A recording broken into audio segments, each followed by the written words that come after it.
So the inventory dashboard is a fantastic overview of some of the key stats and the key things that you care about related to your inventory. When you come into the dashboard, I'm in privacy mode, so my products are blurred out here, but you get the gist. This would show up as your actual ASINs that are tied to your Sellerise account. It's going to show the total COGS value if you've entered COGS in for each ASIN, so you know how much inventory on hand do you have available, the estimated sales price of that inventory, and then the estimated profit. So that's going to show up at the top. You can batch here in this drop down by SKU ASIN or parent ASIN. So if you don't necessarily care about seeing all of your child ASINs together, you can select one of those views. But in the SKU view, you can see what's total in stock for any given SKU, the average orders. So if you're doing demand planning and want to have your daily sales figures plugged in there, so you need to figure out when you reorder, this is a fantastic dashboard to do that without having to go in manually into Seller Central and pulling reports to calculate stuff. It's got the number of days left, so this is a really good view to see if you've got some slow moving inventory that's sitting around. And it'll also show if you're light on inventory and you need to get some shipments in.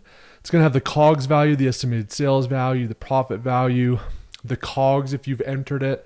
If you have not entered it, you can manually do that here one by one if you'd like.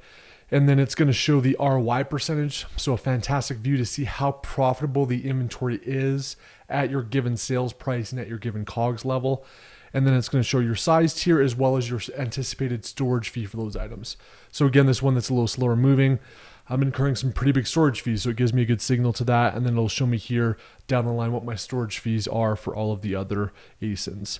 If you wanted to come in here, if you've got many SKUs and you haven't updated your COGS yet, there's a bulk way to do this. So if you come into the upload COG in bulk, you can download the template file. I've pulled it up here. We'll go to it in a sec. And then you just update the COGS that are in the template. So this is what the template's going to look like.